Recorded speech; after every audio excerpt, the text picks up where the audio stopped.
கடந்த வாரங்களிலே நாம் பார்த்தபடியாக யோவான் 2ஆம் அதிகாரத்திலே நாம் சில வசனங்களை படித்தோம். ಕಳೆದ ವಾರಗಳಿಂದ ನಾವು ಯೋಹಾನನ ಮೊದಲನೇ ಪತ್ರಿಕೆ 2ನೇ ಅಧ್ಯಾಯದಲ್ಲಿ ಕೆಲವು ವಾಕ್ಯಗಳನ್ನು ಧ್ಯಾನ ಮಾಡ್ತಾ ಬಂದಿದ್ದೇವೆ. நாம் கடைசியாக போன வாரத்திலே படித்த விஷயங்கள் உங்களுக்கு ஞாபகத்தில் இருக்கும் என்று நினைக்கிறேன். ಕೊನೆಯದಾಗಿ ನಾವು ಹೋದ ವಾರದಲ್ಲಿ ಧ್ಯಾನ ಮಾಡಿದಂಥ ವಾಕ್ಯಗಳನ್ನು ಜ್ಞಾಪಕವಿದೆ ಎಂದು ನಾನು ನೆನೆಸುತ್ತೇನೆ. தேவனை அறிவதை குறித்து நாம் படித்தோம். ದೇವರನ್ನು ಅರಿಯುವುದನ್ನು ಕುರಿತು ನಾವು ಧ್ಯಾನ ಮಾಡಿದೆವು. இன்றைய தினத்தில் ಈ ದಿನದಲ್ಲಿ 2ஆம் அதிகாரம் 2ನೇ ಅಧ್ಯಾಯ 3, 4, 5 வசனங்களை நாம் படிப்போம். 3, 4, 5 ವಾಕ್ಯಗಳನ್ನು ನಾವು ಧ್ಯಾನ ಮಾಡೋಣ.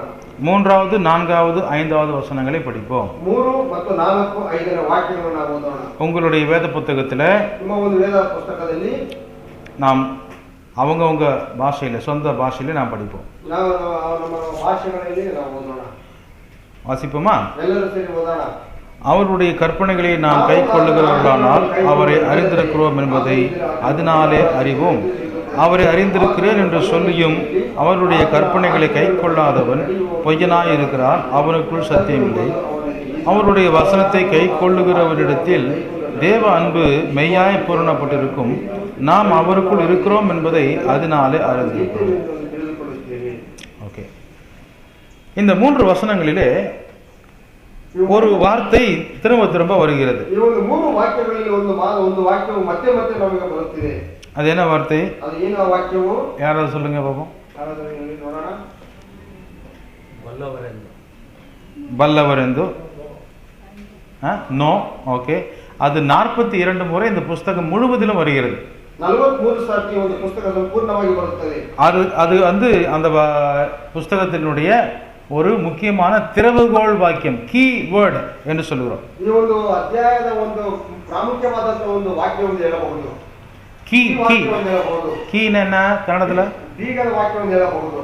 அந்த மாதிரி அந்த கீயை போட்டாக்கா ஒரு வீடு திறக்கும். அதுபோல அந்த நோங்கிற வார்த்தையை நீங்கள் சரியாக புரிந்து கொண்டால் இந்த புஸ்தகம் விளங்கும்.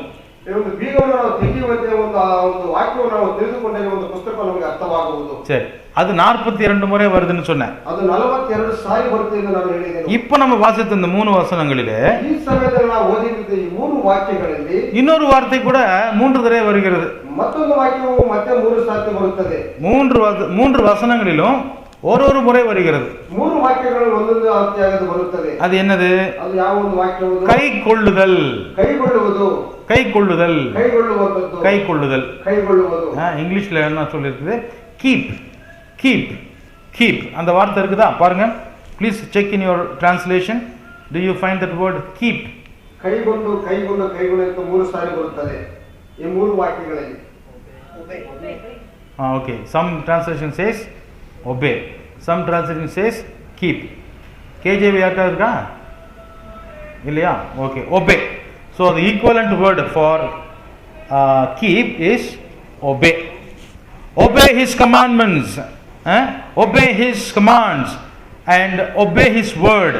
ஓகே, தமிழ்ல பார்க்கும் பொழுது கை கொள்ளுதல் கை கொள்ளுதல் கை கொள்ளுதல் 3 தடவை வருகிறது. ಕನ್ನಡದಲ್ಲಿ ನೋಡುವಾಗ ಆಜ್ಞೆಗಳನ್ನು ಕೈಗೊಂಡು ಆಜ್ಞೆಗಳನ್ನು ಕೈಗೊಂಡು ಮತ್ತು ವಾಕ್ಯವನ್ನು ಕೈಗೊಂಡು ಎಂದು 3 ಸಾರಿ ನಾವು ನೋಡುತ್ತೇವೆ. இந்த வார்த்தை, இந்த கை கொள்ளுதல் என்கிற வார்த்தை குறித்து இந்த வேளையில் நான் உங்களோடு பேச விரும்புகின்றேன். ಈ ಕೈಗೊಂಡು ನಡೆಯುವಂತ ಒಂದು ವಾಕ್ಯವನ್ನು ಕುರಿತು ನಾನು ಈ ಸಮಯದಲ್ಲಿ ನಿಮ್ಮ ಮಧ್ಯೆ ನಾನು ಮಾತನಾಡಲಿದ್ದೇನೆ. What to obey? எதை நாம் கை கொண்டு நடக்க வேண்டும்? ಏನನ್ನು ನಾವು ಕೈಗೊಂಡು ನಡೆಯಬೇಕು? எதுக்காக நாம் கை கொண்டு நடக்க வேண்டும்? ಹೇಗೆ ನಾವು ಕೈಗೊಂಡು ನಡೆಯಬೇಕು? அதுக்கு முன்பாக ಅದಕ್ಕೆ ಮುಂಚಿತವಾಗಿ என்ன எதை நாம் கை கொண்டு நடக்க வேண்டும் என்று பார்ப்போம். ಏನನ್ನು ಕೈಗೊಂಡು ನಾವು ನಡೆಯಬೇಕೆಂಬುದನ್ನು ನೋಡೋಣ.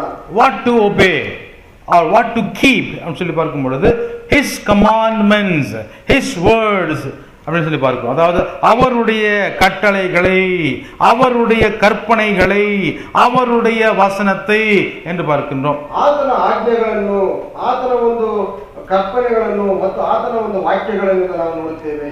அவருடைய கட்டளை என்றால் என்ன? ಆತನ ಆಜ್ಞೆಗಳೆಂದರೆ ಏನು? அவருடைய வசனம் என்றால் என்ன? ಆತನ ವಾಕ್ಯವೆಂದರೆ ಏನು?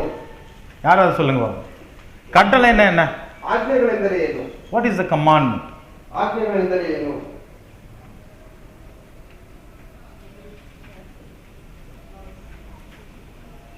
என்னங்க, you are all big shots, teachers, technicians, leaders, mature people. What is commandment? Order. Okay, commandment naka order. What is commandment? ದೇವರ ಆಜ್ಞೆ. What is that? ಆತನ ಆಜ್ಞೆಗಳನ್ನು ಕೈಗೊಂಡು ನಡೆಯುವುದು. ಇಲ್ಲ, ಆಜ್ಞೆ ಅಂದರೆ ಏನು ಅಂತ ಕೇಳ್ತಾ ಇದ್ದೀನಿ. ಆಜ್ಞೆ ಆಜ್ಞೆ ಆಜ್ಞೆ ಅಂತ ಹೇಳ್ತಾರಲ್ಲ, ಆಜ್ಞೆ ಅಂದರೆ ಏನು? கட்டளை. கட்டளை, ரூல்ஸ். இங்கிலீஷில் சொன்னா ரூல்ஸ், இன்னொன்று சொன்னாக்கா ஆர்டர், சட்டம், திட்டம், இப்படித்தான் இருக்கணும் அப்படின்னு சொல்லக்கூடியதுதான் கட்டளை என்று சொல்லுவோம். Commandment is not an opinion. Commandment சொல்லும் பொழுது, கட்டளை என்று சொல்லும் போது அது ஒரு அபிப்பிராயம் அல்ல. பாஸ்ட் இப்படி நினைக்கிறாரு, பைபிள் இப்படி நினைக்குது அப்படின்னு சொல்றதல்ல. அது ஒப்பீனியன் அல்ல. It is not opinion, it is rule. ಆಜ್ಞೆ ಹೇಳುವಾಗ ಅದು ಪಾಸ್ಟ್ ಈ ವಿಧವಾಗಿ ಹೇಳುತ್ತಾರೆ, ವೇದವು ಈ ವಿಧವಾಗಿ ಹೇಳುತ್ತಿರುವಂತದಲ್ಲ. ಅದು இல்ல ஒப்பீனியன்னா கருத்து, அபிப்பிராயம் சொல்றாங்க. இதெல்லாம் அபிப்பிராயப்படுறார் ஆண்டவர். ಈ ವಿಧವಾಗಿ ದೇವರು ಆಜ್ಞೆಗಳನ್ನು ಈ ವಿಧವಾಗಿ ಅಭಿಪ್ರಾಯ ಪಡುತ್ತಾನೆ.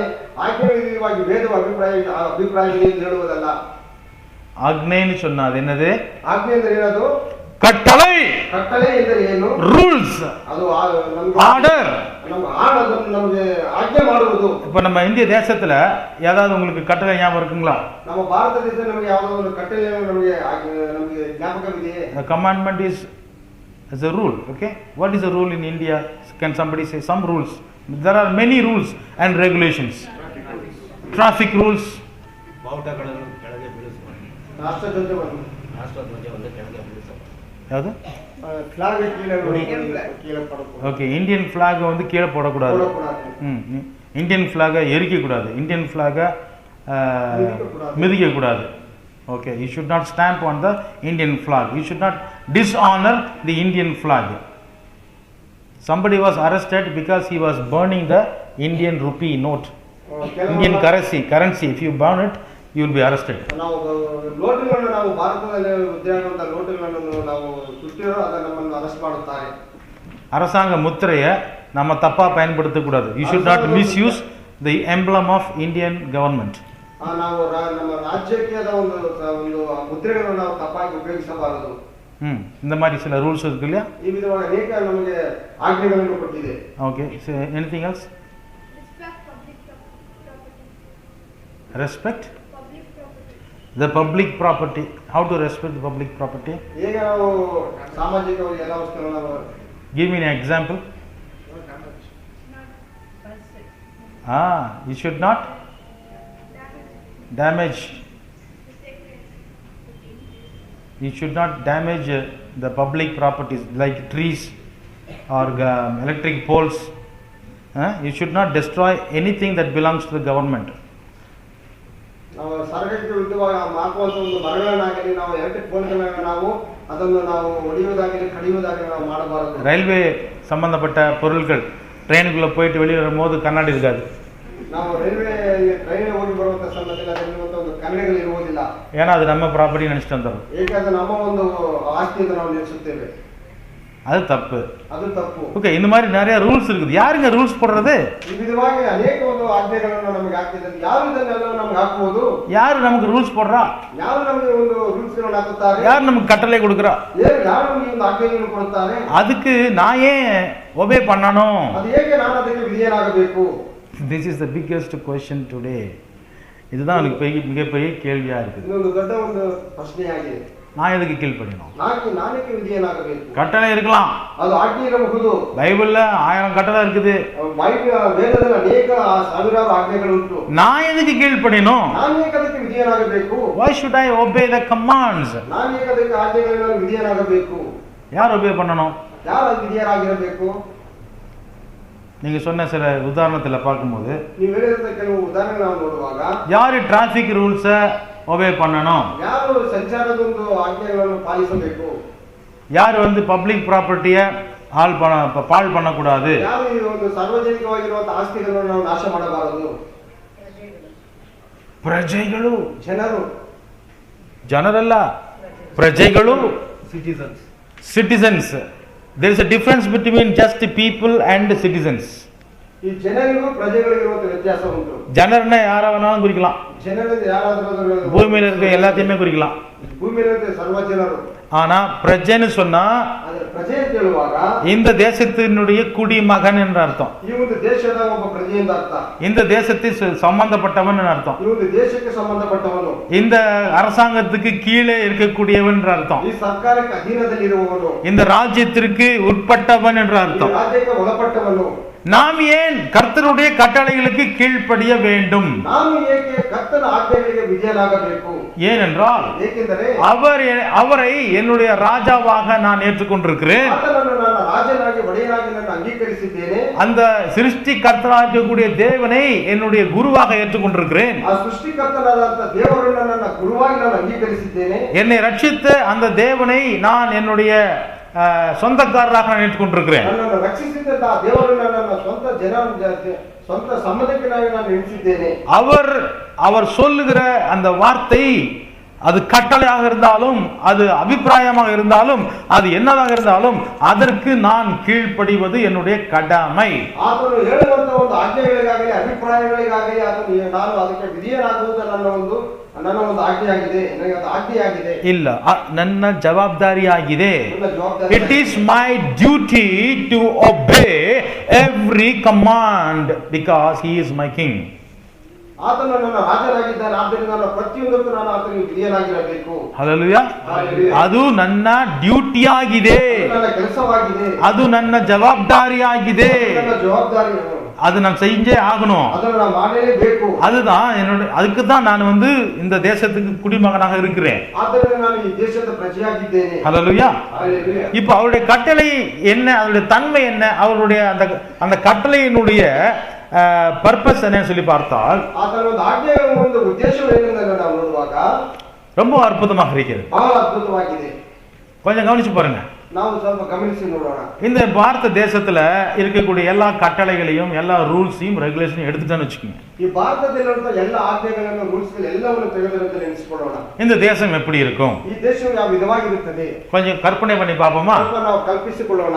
ரோட்டுக்கு போறீங்க, ನೀವು ರೋಡಲ್ಲಿ ಹೋಗುತ್ತೀರಿ, ரோட்ல சிக்னல்ஸே ஒண்ணு கூட கிடையாது, ರೋಡಲ್ಲಿ ಯಾವುದೇ ಒಂದು ಸಿಗ್ನಲ್ಸ್ಗಳು ಇರುವುದಿಲ್ಲ, டிராபிக் மேனும் கிடையாது, ಟ್ರಾಫಿಕ್ ಜನ ಪೊಲೀಸ್ ಇರುವುದಿಲ್ಲ, அங்க அந்த சிக்னல் லைட்டும் கிடையாது, ಸಿಗ್ನಲ್ ಲೈಟ್ ಇರುವುದಿಲ್ಲ, லெஃப்ட் ரைட் எப்படினாலும் போய்க்கலாம், ನಾವು ಲೆಫ್ಟ್ ರೈಟ್ ಅಂತ ಯಾವ ಎಲ್ಲಿ ಬೇಕಾದ್ರೂ ನಾವು ಹೋಗಬಹುದು, எங்க வேணாலும் வண்டி நிறுத்திக்கலாம், ಎಲ್ಲಿ ಬೇಕಾದ್ರೂ ನಾವು ಗಾಡಿಯನ್ನು ನಿಲ್ಲಿಸಬಹುದು, எங்க வேணாலும் கடை வச்சுக்கலாம், ಎಲ್ಲಿ ಬೇಕಾದ್ರೂ ನಾವು ಅಂಗಡಿಗಳನ್ನು ಇಡಬಹುದು.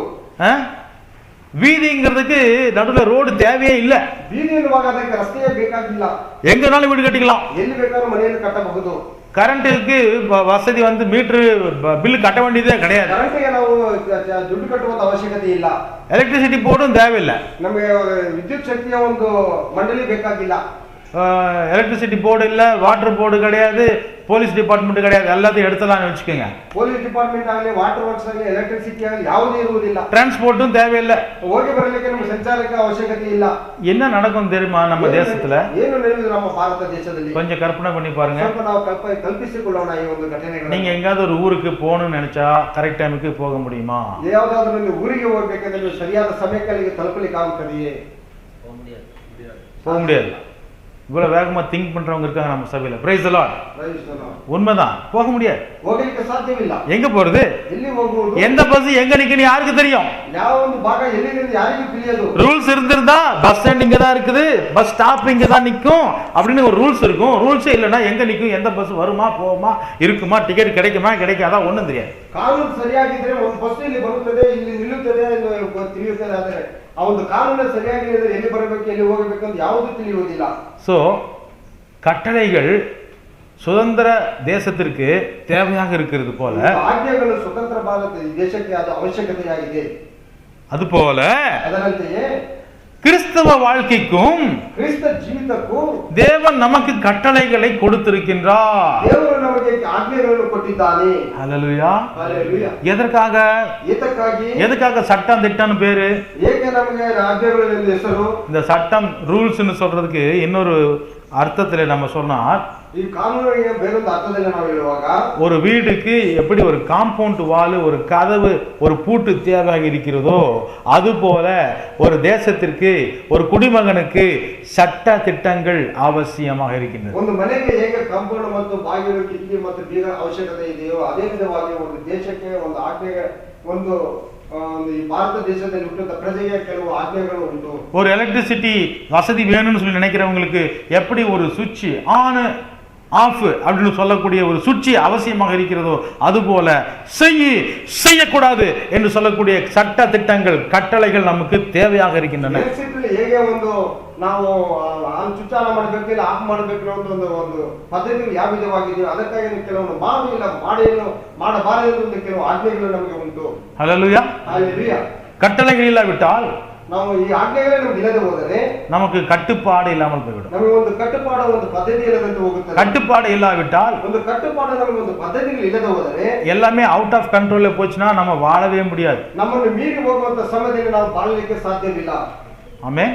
ಆಮೆನ್. ரோடு மேல வண்டி போகாது. ರೋಡಲ್ಲಿ ಗಾಡಿಗಳು ಹೋಗಲಿಕ್ಕೆ ಸಾಧ್ಯವಿಲ್ಲ. ஏன்? ಇದಕ್ಕಾಗಿ ரோடே இல்லையே. ಆ ರೋಡೇ ಇಲ್ಲವಲ್ಲ. எங்க வேணாலும் ஓட்டுவேன். ಎಲ್ಲಿ ಬೇಕಾದ್ರೂ ಓಡಬಹುದು. எந்த நேரத்துல எந்த விபத்து யாருக்கு நடக்கும்னு தெரியாது, பயந்துகிட்டு இருப்போம், வண்டி ஓடாது. ಯಾವ ಸಮಯದಲ್ಲಿ ಯಾವ ವಿಪತ್ತು ನಡೆಯುತ್ತಿರಬಹುದು ಭಯದಿಂದ ನಾವು ಇರುತ್ತೇವೆ, ಗಾಡಿಯನ್ನು ಓಡಿಸಲಿಕ್ಕೆ ಸಾಧ್ಯವಿಲ್ಲ. ಒಂದು கட்டளைகள் இருக்கும் பொழுது ಒಂದು ಆಜ್ಞೆಗಳು ಇರುವಾಗ கீப் லெஃப்ட், ನೀನು ಎಡಕ್ಕೆ ಹೋಗು, எப்பொழுதுமே இடப்பக்கமே போகணும்னு சொல்லி ஒரு கட்டளை இருக்கிறதுனால நாம சேஃபாக பிரயாணம் செய்கின்றோம். ಯಾವಾಗಲೂ ನೀನು ಎಡದಲ್ಲಿ ಬಲಕ್ಕೆ ಹೋಗುವಂತ ಒಂದು ಕಾನೂನು ಇರುವಾಗ ನಾವು ಬಹಳ ಸುರಕ್ಷಿತವಾಗಿ ಹೋಗುತ್ತೇವೆ. அந்த ரூல்ஸ் இருக்கிறதுனால ಒಂದು ಆಜ್ಞೆಗಳು ಇರುವುದರಿಂದ எந்த வண்டியும் உன்னோட ஒன்று மோதிக்காம அது பாட்டுக்கு போய்கிட்டே இருக்குது. ಒಂದಕ್ಕೊಂದು ಹೊಡೆದುಕೊಂಡು ಅಪಘಾತಗಳು ನಡೆಯದಂತೆ ಅವಪಾಡಿಗೆ ಹೋಗುವ ಬರುವ ಇರುತ್ತವೆ. அதுபோல ಅದರಂತೆಯೇ கட்டளைகளை கை கொள்ளுகிறவன் தான் கர்த்தரை அறிந்திருக்கிறான் என்று வேதம் சொல்லுகிறது. ಆತನ ಆಜ್ಞೆಗಳನ್ನು ಕೈಗೊಂಡು ನಡೆಯುವವನೇ ಆತನನ್ನು ಬಲ್ಲವನೆಂದು ವೇದವು ಹೇಳುತ್ತದೆ. ஹல்லேலூயா. ஹல்லேலூயா. புரியுதுங்களா? ತಿಳಿಯುತ್ತದೆಯೇ? கட்டளைகள் அவசியமா? ನಮಗೆ ಆಜ್ಞೆಗಳು ಅವಶ್ಯವೇ? கட்டளைகள் ரூல்ஸ் அண்ட் ரெகுலேஷன்ஸ் அவசியமா? ಕಾನೂನು ನಮಗೆ ಅವಶ್ಯವೇ? உங்க வீட்டுக்கு டேப் அவசியமா? ನಿಮ್ಮ ಮನೆಗೆ ಒಂದು ಬೀಗದ ಕೀ ಅವಶ್ಯವೇ? டேப் வேணும், தண்ணி வேணும்னு சொல்லி சொல்றீங்க, ஆனா அதுக்கு மூடி வேணான்னு யாராவது டேப் வேணாம விட்டுறீங்களா? ನಾವು ನೀರಿನ ನಲ್ಲಿ ಬೇಕೆಂದು ನಾವು ನೆನೆಸುತ್ತೇವೆ, ಅದಕ್ಕೆ ನೀರು ಅದನ್ನು ಮುಚ್ಚಲೇ கேஸ் வேணும்னு சொல்றோம், கேஸுக்கு ஒரு நாப் இல்லாம இருந்தா அது என்ன ஆகும்? ಗ್ಯಾಸ್ಗೆ ಒಂದು ಆನ್ ಮಾಡೋದು ಆಫ್ ಮಾಡೋದು ಇಲ್ಲದೆ ಯಾವ ವಿಧವಾಗಿರುತ್ತದೆ? எலக்ட்ரிசிட்டி வேணும்னு சொல்றோம், ನಾವು ಎಲೆಕ್ಟ್ರಿಕ್ ವಿದ್ಯುತ್ ಶಕ್ತಿ ನಮಗೆ ಬೇಕೆಂದು ಹೇಳುತ್ತೇವೆ, அது சுவிட்ச் ஆன் அண்ட் ஆஃப் இல்லைன்னா அது என்ன ஆகும்? ಆಗಲಿಕ್ಕೂ ಆಗೋದಲಿಕ್ಕೂ ಸ್ವಿಚ್ ಇಲ್ಲದೆ ಹೋದರೆ ಏನಾಗುತ್ತೆ? எப்படி நீங்க அதை ஆன் பண்ணுவீங்க? ಹೇಗೆ ಅದನ್ನು ನೀವು ಆನ್ ಮಾಡುತ್ತೀರಿ? அது எப்ப வேணாங்கும் போது எப்படி அதை நிறுத்துவீங்க? ಬೇಡವೆಂದಾಗ ಹೇಗೆ ಅದನ್ನು ನಿಲ್ಲಿಸುವುದು? ஹல்லேலூயா. ஹல்லேலூயா. தேவன் ದೇವರು அனந்த ஞானமுள்ளவர். he is the only wise God. he rules us by his commands. தேவன் நமக்கு கட்டளைகளை கொடுத்து நம்மை அவர் கட்டுப்பாட்டுக்குள்ள வைத்து நம்மை நடத்துகின்றார். ದೇವರು ಆಜ್ಞೆಗಳನ್ನು ಕೊಟ್ಟು ಆತನ ಒಂದು ಅಧೀನದಲ್ಲಿ ನಮ್ಮನ್ನು ನಡೆಸಲಿಕ್ಕೆ ಆತನು ಶಕ್ತನಾಗಿದ್ದಾನೆ. ஒரு வண்டிக்கு வந்து பிரேக் எவ்வளவு அவசியமாக இருக்கிறதோ, ಒಂದು ಗಾಡಿಗೆ ಒಂದು ಬ್ರೇಕ್ ಎಷ್ಟು ಅವಶ್ಯವೋ அதுபோல ಅದರಂತೆಯೇ நமக்கு கட்டளைகள் அவசியம். ನಮಗೆ ಆಜ್ಞೆಗಳು ಅವಶ್ಯವು. கட்டளைகள் இல்லாவிட்டால் ಆ ಆಜ್ಞೆಗಳು ಇಲ್ಲದೆ ಹೋದಂತ ಪಕ್ಷದಲ್ಲಿ எதுவுமே கட்டுப்பாட்டுக்குள் இருக்காது. ಒಂದು ಪದ್ಧತಿಯಲ್ಲಿ ಒಂದು ಕಟ್ಟುಪಾಟಲ್ಲಿ ಇರುವುದಿಲ್ಲ. அதே நேரத்துல ಅದೇ ಸಮಯದಲ್ಲಿ கட்டளைகள்லாம் நமக்கு கஷ்டமா? ಆಜ್ಞೆಗಳೆಲ್ಲ ನಮಗೆ ಕಷ್ಟವೇ? பார்க்கிறதுக்கு கேட்கறதுக்கு நமக்கு அப்படித்தான் தோணும்.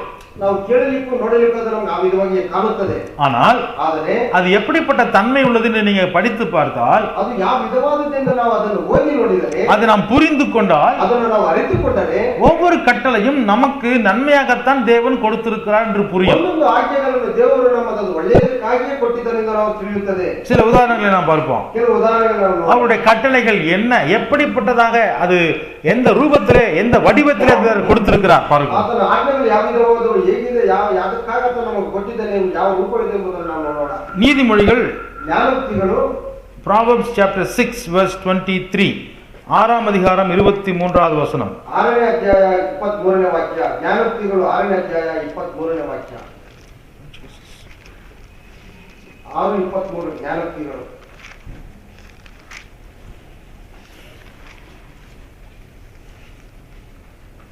ಜ್ಞಾನೋಕ್ತಿಗಳು 6ನೇ ಅಧ್ಯಾಯ 23ನೇ ವಾಕ್ಯ. But these commands are a lamp, this teaching is a light, and the corrections of discipline are the way to life. Yes. ಆಜ್ಞೆಯೇ ದೀಪ, ಆಜ್ಞೆ. ಉಪದೇಶವೇ ಬೆಳಕು. ಶಿಕ್ಷಣ ಪೂರ್ವಕವಾದ ಬೋಧನೆಯೇ ಜೀವನ ಮಾರ್ಗ. கட்டளையே விளக்கு, வேதமே வெளிச்சம், கல்ಪನೆ ஒரு ದೀಪവും, ಉಪದೇಶம் ஒரு வெளிச்சവും, ಪ್ರಬೋಧನದ ಶಾಸನಗಳು ಜೀವನದ ಮಾರ್ಗವೂ. கட்டளையே நமக்கு விளக்கு, ಆಜ್ಞೆ ನಮಗೆ ದೀಪ, வேதமே நமக்கு வெளிச்சம், ಉಪದೇಶವೇ ಬೆಳಕು, போதக சிக்ஷையே நமக்கு ஜீவ வழி. ಶಿಕ್ಷಣ ಪೂರ್ವಕವಾದ ಬೋಧನೆಯೇ ಜೀವದ ಮಾರ್ಗ. ஹல்லேலூயா. ஹல்லேலூயா. சில பேருக்கு விளக்கு வெளிச்சம் கண்ணு கூசுதுங்கன்னு சொல்றாங்க. ಕೆಲವರು ಬೆಳಕನ್ನು ನೋಡುವಾಗ ನಮ್ಮ ಕಣ್ಣು ಚುಚ್ಚುತ್ತದೆ ಎಂದು ಹೇಳುತ್ತಾರೆ. ஹல்லேலூயா. ஹல்லேலூயா. யாராவது சன்லைட்டே வேணாங்க ரொம்ப கண்ணு கூசுதுங்க, ನಮಗೆ ಸೂರ್ಯನ ಬೆಳಕೆ ಬೇಡ, ನಮಗೆ ಕಣ್ಣು ಚುಚ್ಚುತ್ತದೆ. சூரிய விளக்கு வந்துச்சுனாவே நமக்கு உடம்பெல்லாம் கருப்பா போயிருதுங்க. ಈ ಸೂರ್ಯನ ಬೆಳಕು ತಗಿಲಿದರೆ ಸಾಕು ನಮ್ಮ ಶರೀರವೆಲ್ಲ ಕಪ್ಪಾಗೋಗುತ್ತದೆ. இந்த சூரியனே வேணாம் ಈ ಸೂರ್ಯನ ಬೆಳಕೆ ಬೇಡ அப்படின்னு யாராவது சொன்னா ಆ ವಿಧವಾಗಿ ಯಾರಾದರೂ ಹೇಳಿದರೆ அவங்கள பத்தி நீங்க என்ன நினைப்பீங்க? ಅವರನ್ನು ಕುರಿತು ನೀವು ಏನು ನೆನೆಸುತ್ತೀರಿ? கேனன்னு நினைப்பீங்களா சிஸ்டர்? Praise the Lord. சிஸ்டருக்கு சொன்ன மாதிரி தான் நல்ல வார்த்தையை சொல்லியிருக்காங்க. சூரிய வெளிச்சமே வேண்டான்னு சொல்றவன் கேனையன். ಸೂರ್ಯನ ಬೆಳಕು ಬೇಡ ಅಂತ ಹೇಳುವವರು ಮೂಢರು. ஞானம் இல்லை அவனுக்கு. என்ன ಅವರಿಗೆ ಜ್ಞಾನವಿಲ್ಲ ಎಂದು ಹೇಳಬಹುದು. சூரிய வெளிச்சத்தினால தான் சூடு வருது. ಸೂರ್ಯನ ಬೆಳಕಿನಿಂದ ನಮಗೆ ಶಾಖವು ಬರುತ್ತದೆ. சூரிய வெளிச்சத்தினால சூடு வருது. சூடு ಬಿಸಿ. நீங்க என்ன சொல்றீங்க? வேற என்ன சொல்றீங்க? ಶಾಖ. ஷாக்கவா? கரெக்ட். சரி, சாப்பான் மாதிரி கேட்டுச்சுங்க. சரி, இந்த சூரிய வெளிச்சத்தினால தான் என்னது உடம்பெல்லாம் கருப்பா போகுது. சூரிய ಬೆಳಕಿನಿಂದ ಶರೀರವೆಲ್ಲ ಕಪ್ಪಾಗುತ್ತದೆ. இந்த சூரிய வெளிச்சம் இருக்கிறதுனால தான் நமக்கு கொடை பிடிக்கணும்னால தலை முடி சூடாயிருது. ನಾವು ಸೂರ್ಯನ ಬೆಳಕಿನಿಂದ ಪ್ರಕಾಶದಲ್ಲಿ ನಮಗೆ ತಲೆಯಲ್ಲಿ ಛತ್ರಿ ಇಡಬೇಕಿಲ್ಲ ಅಂದ್ಬಿಟ್ಟು ತಲೆಯೆಲ್ಲ ಕಾವು. ஆனா அந்த சூரியன் இல்லைன்னா அந்த உலகமே இருட்டா போயிடும். ಆದರೆ ಸೂರ್ಯನ ಬೆಳಕು ಇಲ್ಲದೆ ಹೋದಂತ ಪಕ್ಷದಲ್ಲಿ ಲೋಕವೇ ಕತ್ತಲಾಗುವುದು. ஹல்லேலூயா. சூரியன் வேண்டும் நமக்கு. ಸೂರ್ಯನ ಬೆಳಕು ಬೇಕು ನಮಗೆ. சூரியனையே பார்க்காத சில ஊருங்களும் இருக்கிறாங்க. ಸೂರ್ಯನೇ ನೋಡದ ಕೆಲವು ಊರುಗಳಿಂದ ಜನರಿದ್ದಾರೆ. எஸ்கிமோஸ் சொல்லக்கூடிய சில ஜனக்கூட்டம். ಎಸ್ಕಿಮೋ ಅನ್ನುವಂತ ಜನರ ಒಂದು ಜನಾಂಗವು. அங்க போனீங்கன்னா ಅಲ್ಲಿ ಹೋದರೆ அங்க சூரியனை பார்க்காத பல மாதங்கள் இருக்காங்க. ಅಲ್ಲಿ ಸೂರ್ಯನೇ ನೋಡದ ಹಲವು ತಿಂಗಳುಗಳಿದ್ದಾರೆ. டைரக்டான சூரிய வெளிச்சம் அந்த ஊருக்குள்ள இல்ல. ಅದು ನೇರವಾಗಿ ಸೂರ್ಯನ ಬೆಳಕಲ್ಲಿ ಬೀಳುವುದೇ ಇಲ್ಲ. அதனால அந்த ஊர் எப்படி இருக்குது தெரியுமா? ಆದ್ದರಿಂದ ಒಂದು ದೇಶವು ಆ ಊರು ಯಾವ ವಿಧವಾಗಿದೆ ಗೊತ್ತುಂಟೆ? பனி பெய்து பனி கட்டிகளுக்கு மத்தியில தான் அவங்க வாழ்க்கையை நடத்துறாங்க. ಅವರು ಹಿಮ ಸುರಿದು ಆ ಹಿಮ ಕಡ್ಡಿಗಳ ಮಧ್ಯದಲ್ಲಿ ಅವರು ಜೀವಿಸುತ್ತಾರೆ. அவங்களுக்குள்ள சூரிய வெளிச்சம் இல்லங்கிறதுக்காக அவங்க என்ன பண்றாங்க தெரியுங்களா? கட்டைகளால நெருப்பை மூட்டி நெருப்பை ஒரு சட்டிக்குள்ள போட்டு அந்த சட்டியை வயிற்றுக்கு பக்கத்துல கட்டிக்கிறாங்க. ಅವರು ಸೌದೆಗಳನ್ನು ಉರಿಸಿ ಅವರು ಒಂದು ಗೋಸಿಯಲ್ಲಿ ಹಾಕಿಕೊಂಡು ಅದನ್ನು ಅವರ ಹೊಟ್ಟೆಗೆ ಕಟ್ಟಿಕೊಳ್ಳುತ್ತಾರೆ. ஏன்னா ಏಕೆಂದರೆ அந்த சூடு வேணும். ಅಲ್ಲಿ ಅವರಿಗೆ ಶಾಖವೂ ಬೇಕು. இல்லைன்னா உறைஞ்சி பனிக்கட்டிலேயே செத்து அடக்கமாயிருவாங்க. ಇಲ್ಲವೇ ಅದು ಆ ಹಿಮದಂತೆ ಅವರು ಆ ಒಂದು ಕಟ್ಟೆಯ ರೂಪದಲ್ಲಿ ಅವರು ಸಾಯುತ್ತಾರೆ. சோ இங்க ஆண்டவர் என்ன சொல்லுகிறார்? தேவன் நமக்கு ಏನು ಹೇಳುತ್ತಾನೆ? கட்டளையை குறித்து நீங்கள் கவலைப்பட வேண்டாம், அது உங்களுக்கு விளக்கை போன்று வேலை செய்யும் என்று சொல்லுகிறார். ಆಜ್ಞೆಗಳನ್ನು ಕುರಿತು ನೀವು ಚಿಂತೆ ಮಾಡಬೇಡಿ, ಅದು ನಿಮಗೆ ಬೆಳಕಿನ ರೀತಿಯಲ್ಲಿ ನಿಮಗೆ ಉಪಯೋಗವಾಗಿದೆ ಎಂದು ಹೇಳುತ್ತಾನೆ. விளக்குக்கு பக்கத்துல கையை வச்சா என்ன ஆகும்? கை ನಾವು ಬೆಳಕಿನ ಪಕ್ಕದಲ್ಲಿ ನಾವು ಕೈ ಇಟ್ಟರೆ ಏನಾಗುತ್ತದೆ? ಬೆರಳನ್ನು திரியும் கொளுத்திட்டு அதுக்கு பக்கத்துல கையை வச்சா என்ன ஆகும்? ಒಂದು ಕಡ್ಡಿಯನ್ನು ಗೀರೋದಕ್ಕೆ ಪಕ್ಕದಲ್ಲಿ ನಾವು ಕೈ ಇಟ್ಟರೆ ಏನಾಗುತ್ತದೆ? ಸುಡುತ್ತದೆ. யாராவது அந்த மாதிரி சுட்டுக்கிறீங்களா? நெருப்பு குச்சில கொளுத்தி கையை சுட்டுக்கிறீங்களா? ಯಾರಾದರೂ ಬೆಂಕಿಯನ್ನು ಗೀರೋದಕ್ಕೆ ನೀವು ಸುಟ್ಟುಕೊಂಡಿದ್ದೀರಾ? நிறைய பேருக்கு இன்னும் அந்த அனுபவம் வரல நினைக்கிறேன். ಅನೇಕ ಅನುಭವ ಇನ್ನೂ ಬರಲಿಲ್ಲ. ஸ்டவ்ல கை சுட்டவங்க யாராவது இருக்கீங்களா? ಸ್ಟವ್ವಲ್ಲಿ ಸುಟ್ಟುಕೊಂಡವರು. ஓகே, நான் எங்க அப்பா சிகரெட் குடிப்பாரு. நான் சின்ன வயசுல இருக்கும்போது எங்க அப்பாவுக்கு சிகரெட் நான் பார்த்து நானும் அதே மாதிரி செய்யலாம்னு நினைச்சு கையை சுட்டுட்டேன். ನಮ್ಮ ಅಪ್ಪ ಸಿಗರೇಟ್ ಸೇವಿತಾರೆ. ನಾನು ಚಿಕ್ಕ ವಯಸ್ಸಲ್ಲಿ ಅದೇ ವಿಧವಾಗಿ ಮಾಡಲು ಹೋಗಿ ನಾನು ಕೈ ಸುಟ್ಟುಕೊಂಡಿದ್ದೇನೆ. உடனே தீப்பெட்டியே வேண்டாம்னு சொல்லி தூக்கி போட்டுறேன் நான் நினைச்சேன்னா ಅವನು ಬೆಂಕಿ ಕಟ್ಟಿಗೆ ಬೆಳೆದ ನಾನು ಬಿಸಾಕಲಿಕ್ಕೆ ನಿಲ್ಲಿಸಿದ್ದೇನೆ. ಇಲ್ಲ, அது எப்படி பயன்படுத்தணுமோ அப்படி பயன்படுத்தணும். ಅದನ್ನು ಹೇಗೆ ನಾವು ಉಪಯೋಗಿಸಬೇಕು ಆ ವಿಧವಾಗಿ ಉಪಯೋಗಿಸಬೇಕು. கர்த்தருடைய கட்டளைக்கு விரோதமா நான் போனா அது என்னை சுடும். ಕರ್ತನ ಆಜ್ಞೆಗಳ ವಿರುದ್ಧವಾಗಿ ಹೋದಂತ ಪಕ್ಷದಲ್ಲಿ ನಮ್ಮನ್ನು ಸುಡುತ್ತದೆ. ஆனா அந்த கட்டளையை நான் என்னுடைய நன்மைக்காகத்தான் தேவன் கொடுக்கிறார் என்று நான் புரிந்து கொண்டால், ಅವನ ಆಜ್ಞೆಗಳನ್ನು ದೇವರು ನಾನು ಒಳ್ಳೆಯದಕ್ಕಾಗಿ ಕೊಡುತ್ತಾನೆ ಎಂದು ಅದನ್ನು ನಾನು ತಿಳಿದುಕೊಂಡರೆ, என்னை வழி நடத்துவதற்காக எனக்கு வெளிச்சம் காட்டுவதற்காகத்தான் அந்த தீபம் என்று சொல்லி நான் புரிந்து கொண்டால், ಅದನ್ನು ನನ್ನ ಮಾರ್ಗವನ್ನು ನನ್ನ ದಾರಿಯನ್ನು ನಡೆಸುವುದಕ್ಕಾಗಿ ಅದು ನನಗೆ ಬೆಳಕಾಗಿದೆ ಎಂದು ನಾನು ಅದನ್ನು ನೆನೆಸಿಕೊಂಡರೆ அது எனக்கு ஆசீர்வாதம். ಅದು ನನಗೆ ಆಶೀರ್ವಾದವು. அது நான் தூக்கி போட மாட்டேன். ಅದನ್ನು ನಾನು ಬಿಸಾಕುವುದಿಲ್ಲ. கர்த்தருடைய கட்டளையை நான் நேசிக்க ஆரம்பித்து விடுவேன். ದೇವರ ಆಜ್ಞೆಗಳನ್ನು ನಾನು ಪ್ರೀತಿಸಲಿಕ್ಕೆ ನಾನು ಇಷ್ಟಪಡುತ್ತೇನೆ. ஹல்லேலூயா. ஹல்லேலூயா. சின்ன டார்ச் லைட்ல கூட உங்களுக்கு ஷாக் அடிக்க வைக்கலாம். ಒಂದು ಚಿಕ್ಕ ಟಾರ್ಚ್ ಲೈಟ್ ಅಲ್ಲಿ ಕೂಡ ನಮಗೆ ಶಾಕ್ ಹೊಡೆಯುತ್ತದೆ. பண்ண முடியுமா? பண்ண முடியும். எலக்ட்ரிஷியன் சொல்றார், ஒரு சின்ன டார்ச் லைட்டுக்குள்ள இருக்கக்கூடிய ஒயர் மூலமா, ரெண்டு பேட்டரி மூலமா உங்க நாக்குக்குள்ள ஒரு ஒயரை வச்சுன்னா சுருக்குன்னு அடிக்கும். ಒಂದು ಚಿಕ್ಕ ಬ್ಯಾಟರಿ 2 ವೈರ್ಗಳನ್ನು ಕೊಟ್ಟು ನಾವು ನಮ್ಮ ನಾಲಿಗೆ ಇಟ್ಟುಕೊಂಡ್ರೆ ನಮಗೆ ಕರೆಂಟ್ ಹೊಡೆಯುತ್ತದೆ ಅದು. ஆனா அதே சின்ன 2 பேட்டரி மூலமா உங்க வாழ்க்கைய 8 மணி நேரத்துக்கு விளக்கு வெளிச்சத்தை அதை நடத்தி உங்களுக்கு வழி நடத்தக்கூடிய ஒரு நல்ல பொருளாகவும் அதை நாம் பயன்படுத்தலாம். ಚಿಕ್ಕ ಬ್ಯಾಟರಿ ಮುಖಾಂತರವಾಗಿ ನಾವು ಸರಿಯಾಗಿ ಉಪಯೋಗಿಸಿಕೊಂಡಂತ ಸಮಯದಲ್ಲಿ 8 ಗಂಟೆ ಕಾಲ ನಾವು ಅದನ್ನು ನಡೆಸುವಂತದ್ದಾಗಿದೆ. ஹல்லேலூயா. ஹல்லேலூயா. கர்த்தருடைய கட்டளை, ಕರ್ತನ ಒಂದು ಆಜ್ಞೆಗಳು, his commands are like light. It is giving us the guidance in our life. நம்முடைய வாழ்க்கையை வழி நடத்தக்கூடிய நல்ல ஒரு வெளிச்சத்தை கொடுக்கக்கூடிய விளக்காக இருக்கின்றது. ನಮ್ಮ ಜೀವನವನ್ನು ನಡೆಸುವ ಒಂದು ಒಳ್ಳೆಯ ಒಂದು ಬೆಳಕಾಗಿ ಅದು ನಮಗೆ ಇರುವುದು. வேதம் நமக்கு வெளிச்சத்தை காட்டுகின்றது. ಉಪದೇಶವು ದೇವರು ನಮಗೆ ಬೆಳಕನ್ನು ತೋರಿಸುವಂತದ್ದಾಗಿದೆ. போதக சிக்ஷை கடினமாக நமக்கு கடிந்து கொண்டு மனசை உடைக்கிற மாதிரி சொல்லி போதிக்கக்கூடிய அந்த சிக்ஷை நமக்கு ஜீவ மார்க்கத்தை காட்டுகின்றது. ಶಿಕ್ಷಣ ಪೂರ್ವಕವಾದ ಬೋಧನೆ ನಮ್ಮನ್ನು ಅದು ಬಹಳ ಒಳ್ಳೆಯ ಒಂದು ಮಾರ್ಗದಲ್ಲಿ ಅದು ನಡೆಸುವಂತ ಜೀವ ಮಾರ್ಗದಲ್ಲಿ ನಡೆಸುವ ಒಂದು ಬೋಧೆಯಾಗಿದೆ. நான் வேதத்தை நேசிக்கிறேன். வேதವನ್ನು ನಾನು ಪ್ರೀತಿಸುತ್ತೇನೆ. வேதத்தின் மூலமாகத்தான் ஒவ்வொருத்தருக்கும் நான் போதிக்க விரும்புகின்றேன். வேதாನುಸಾರವಾಗಿ ನಾನು ಪ್ರತಿಯೊಬ್ಬರಿಗೂ ಉಪದೇಶ ಮಾಡಲಿಕ್ಕೆ ಇಷ್ಟಪಡುತ್ತೇನೆ. நம்முடைய நடைமுறை பாவனைகளிலே நம்முடைய எண்ணங்களிலே இருக்கிற தவறுகளை இந்த வேதம் வெளிச்சம் போட்டு காட்டுகிறது. ನಮ್ಮ ನಡೆನುಡಿ ಭಾವನೆಗಳಲ್ಲಿ ನಮ್ಮಲ್ಲಿರುವಂತ ಎಲ್ಲಾ ವಿಧವಾದಂತ ಕ್ರಿಯೆಗಳನ್ನು ಅದು ಈ ವೇದವು ನಮಗೆ ಬೆಳಕನ್ನು ತೋರಿಸುವಂತದ್ದಾಗಿದೆ. அதை சொல்லும் போது நமக்கு தர்ம சங்கடமாக இருக்கலாம், கஷ்டமாக இருக்கலாம், நோவை உண்டாக்கலாம். ஆனால் அது நமக்கு தேவை. ಅದನ್ನು ಹೇಳುವಂತ ಸಮಯದಲ್ಲಿ ಕೇಳುವಂತ ಸಮಯದಲ್ಲಿ ಅದು ನಮಗೆ ಧರ್ಮ ಸಂಕಟವಾಗಿಯೋ ಕಷ್ಟವಾಗಿ ವೇದನವಾಗಿರಬಹುದು. ಆದರೆ ಅದು ಅವಶ್ಯವು. யாருக்கு இஷ்டம் என்னுடைய தப்பை யாராவது சொல்லி சொன்னா நல்லா இருக்கும் பிரதர், யாராவது என் தப்பை சொல்லுங்க பிரதர், யாராவது கேட்கறாங்களா? யாராவது நான் தப்பನ್ನು ತಿಳಿಸಿ ಹೇಳಿருந்து யாராவது ಹೇಳುತ್ತಾರೆಯಾ? யாருக்காவது இஷ்டமா? யாருக்காவது இஷ்டமே? யாராவது கை தூக்குங்க, என் தப்பெல்லாம் கொஞ்சம் சொல்லி சுட்டி காட்டுங்க பிரதர். யாருக்கு இஷ்டப்பட்டதில்லை? ஆனா திட்டம்போது உங்க முகத்தை பார்க்கணும், நீங்க எப்படி போகுதுன்னு. நீ அதை நீங்கள் லைக் பண்ணுறதில்ல, அதை விரும்புறதில்ல. யாராவது என்னுடைய தவறுகளை என்னை பார்த்து சொன்னாங்கன்னா நிச்சயமா எனக்கு அது வருத்தத்தை தான் உண்டாக்கும். மறைமுகமா சொன்னாலுமே அது குத்தத்தான் செய்யும். டைரக்டா போய் ஊசி போடுற மாதிரி குத்தினாலும் வலிக்கத்தான் செய்யும். ஏன்? அதனுடைய தன்மை அப்படிப்பட்டது, ரூல்ஸ் அப்படிப்பட்டது, கட்டளை அப்படிப்பட்டது, போதக சிக்ஷை அப்படிப்பட்டது. ಆಜ್ಞೆಯ ವಿಧವಾದದ್ದು, ಅದರ ಬೆಳಕಿನ ವಿಧವಾದದ್ದು, ಉಪದೇಶಪೂರ್ವಕವಾದಂತ ಬೋಧನೆಯ ವಿಧವಾದಂತದ್ದು. ஹல்லேலூயா. ஹல்லேலூயா. பாவக்காய் ஜூஸை நீங்க குடிச்சீங்கன்னா, ಒಂದು ಹಾಗಲಕಾಯಿ ಒಂದು ಜ್ಯೂಸ್ ಅನ್ನು ನೀವು ಕುಡಿದರೆ அது எப்படிங்க இருக்கும் டேஸ்ட்? ಅದರ ಒಂದು ರುಚಿ ಹೇಗಿರುತ್ತದೆ? கசப்பா, ಅದು ಕಹಿಯಾಗಿರುತ್ತದೆ. சில பேர் சொல்றாங்க, ಕೆಲವರು ಹೇಳುತ್ತಾರೆ, நான் பாவக்காவை நாங்க சமையலே பண்ண மாட்டோம், ನಾವು ಈ ಒಂದು ಹಾಗಲಕಾಯಿ ಸಾಂಬಾರನ್ನ ಮಾಡುವುದಿಲ್ಲ. நீங்க சாம்பார் பண்ணி சாப்பிடுவீங்களா?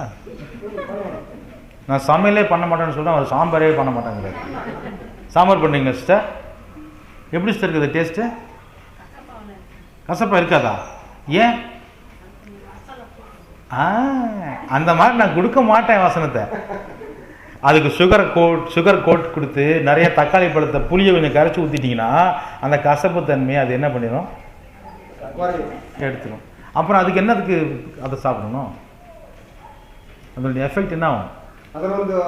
நீங்க நிறைய பேர் பிரசங்கம் பண்ணும்போது பிரதர் குத்துற மாதிரி வசனம்லாம் சொல்லாதீங்க பிரதர், நீங்க சொல்லும் போது நெஞ்செல்லாம் வலிக்குது பிரதர், வாந்தி ஒரு மாதிரி இருக்குது பிரதர், வயிற்ற கலக்குது brother. Correct, price the Lord. சில நேரத்தில் நம்ம சாப்பிடும் அந்த மருந்து நமக்கு சில மாற்றங்களை கொண்டு வரத்தான் செய்யும். ஆனால் அதை மாற்ற நினைக்கக்கூடாது, அதனுடைய தன்மையை குறைக்க நினைக்கக்கூடாது, அதனுடைய கசப்பை நம்ம மட்டுப்படுத்த நினைக்கவே கூடாது. அப்படி பண்ண என்ன தெரியுங்களா? அதனுடைய வேலையும் ಎಫೆಕ್ಟ್ ಇರ್ತಾರೆ. ಇವರು ಕೆಲವು ಸಮಯದಲ್ಲಿ ಉಪದೇಶ ಮಾಡುವಾಗ ನೀವು ಬಹಳ ಕಠಿಣವಾಗಿ ನಮಗೆ ನಮ್ಮ ಹೃದಯಕ್ಕೆ ಚುಚ್ಚುವಂತೆ ನೀವು ನಮಗೆ ವಾಕ್ಯಗಳನ್ನು ಕೊಡ್ತೀರಾ, ಆ ವಿಧವಾಗಿ ನೀವು ಕೊಡಬೇಡಿ ಅಂತ ಹೇಳ್ತಾರೆ. ಆದರೆ ನಾವು ಒಂದು ಆಡಳಿತವನ್ನು ನಾವು ಮಾಡುವಂಥ ಸಮಯದಲ್ಲಿ ಅದರಲ್ಲಿರುವಂಥ ಒಂದು ಅದರಲ್ಲಿರುವಂತಹ ಒಂದು ಆ ಒಂದು ರುಚಿಯನ್ನು, ಅದರ ಒಂದು ಕಹಿಯನ್ನು ನಾವು ಬೇರೆ ವಿಧದಲ್ಲಿ ಅದನ್ನು ಕಡಿಮೆ ಮಾಡಿದರೆ ಅದರ ಒಂದು ಪ್ರಭಾವ ನಮಗೆ ಕಾಣುವುದಿಲ್ಲ. அதே விதத்தில் ಒಂದು ಔಷಧಿಯನ್ನು ತರುವಂಥ ಸಮಯದಲ್ಲಿ ಅದರ ಒಂದು ಎಫೆಕ್ಟ್ ನಮಗೆ ಬರಬೇಕಂದ್ರೆ ಒಂದು ಕಹಿயை ನಾವು ಸಹಿಸಿಕೊಳ್ಳಲೇಬೇಕು. லாய்டு ஜோன்சன் சொல்லி எனக்கு ஒரு பாடல், கனி தேடிதன் பாடலை சொல்லி கொடுத்தவர் ஒருத்தர் சென்னையில் இருக்கிறாரு. ಲಾಯ್ಡ್ ಜೋನ್ಸ್ ಎನ್ನುವಂಥ ಒಬ್ಬ ಹೆಸರು ಕನಿ ತೇಡಿ ಒಂದು ಕೀರ್ತನೆಯನ್ನು ಹೇಳಿಕೊಟ್ಟಂತ ಒಬ್ಬರು. அவரை நான் பார்க்கறதுக்காக நான் வாலிபனாக இருக்கும்போது நம்ம பிரவீன் மாதிரி இருக்கிற வயசில் நான் அங்கே போயிருக்கிறேன். ನಾನು ನಮ್ಮ ಪ್ರವೀಣ್ ಅಂತಿರುವಂತ ಒಂದು ವಯಸ್ಸಿನಲ್ಲಿ ನಾನು ಈಗ ಓದಿನು. அப்போ அவர் வீட்டுக்கு போன உடனே அவர் எனக்கு சாப்பாடு அரேஞ்ச் பண்ணிட்டார். ನನಗೆ ಅವರ ಮನೆಗೆ ಹೋದಾಗ ಊಟವನ್ನು ಅರೇಂಜ್ ಮಾಡಿದರು. அப்போ நான் சந்தோஷமாக அவர் வீட்டுக்கு சாப்பிடலான்னு போகும்போது அவங்க பருப்பு குழம்பு, அப்பளம், முட்டை எல்லாம் வச்சுட்டு இன்னொரு தட்டில் ஒரு பொரியலை கொண்டு வந்து வச்சாங்க.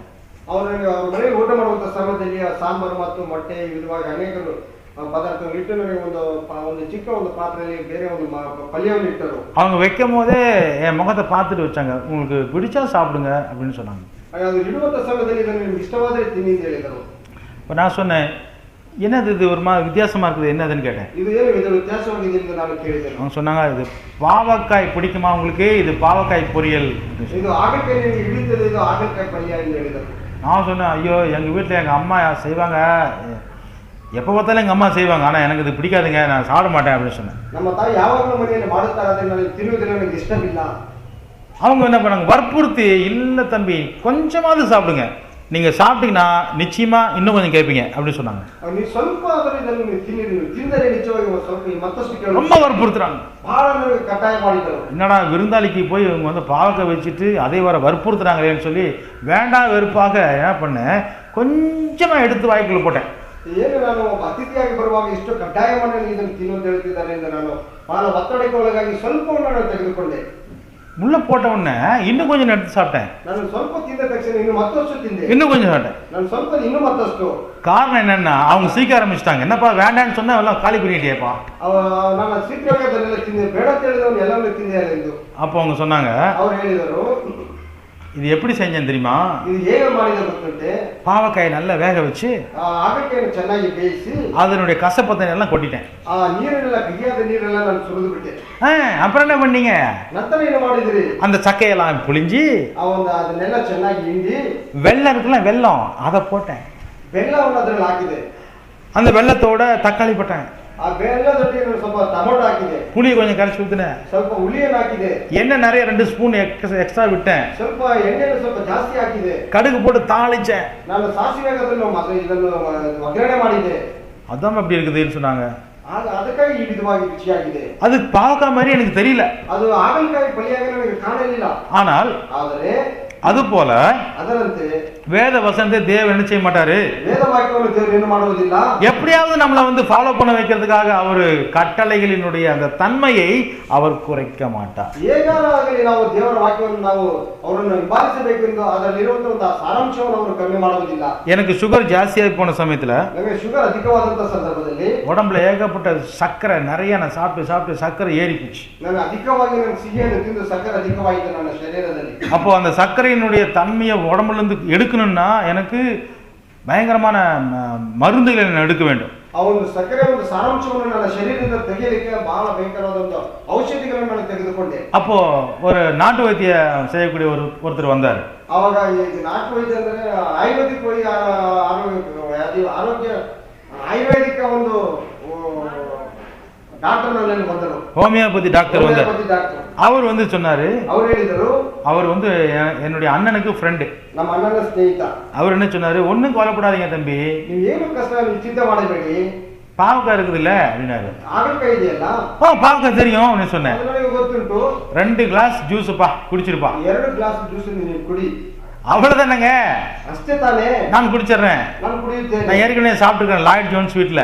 ನಾನು ಮುಂಚಿತವಾಗಿ ತಿಂದಿದ್ದೇನೆ ಒಬ್ಬರ ಮನೆಯಲ್ಲಿ, அதே மாதிரி நான் சாப்பிட்டுறேன் ಅದೇ ವಿಧವಾಗಿ ತಿನ್ನುತ್ತೇನೆ அப்படின்னு நினைச்சேன். ಆವಾಗ ನೆನೆಸಿದೆ. ஆனா எங்க அண்ணி என்ன பண்ணாங்க, ಅದನ್ನು ನಮ್ಮ ಅತ್ತಿಗೆ ಏನು ಮಾಡಿದರು, அப்படி இல்லைங்க ಆ ವಿಧವಾಗಿ ಎಲ್ಲ கொழுந்தனாரே, ಮೈದರೆ பாவக்காயை அப்படியே ஜூஸா புழிஞ்சு அதுல உப்பு கூட சேர்க்காம, அதுல வெள்ளத்தை சேர்க்காம, அதுல தண்ணியை சேர்க்காம அப்படியே புழிஞ்சு எடுத்து அந்த பாவக்காய் ஜூஸ் அப்படியே குடிக்கணும்.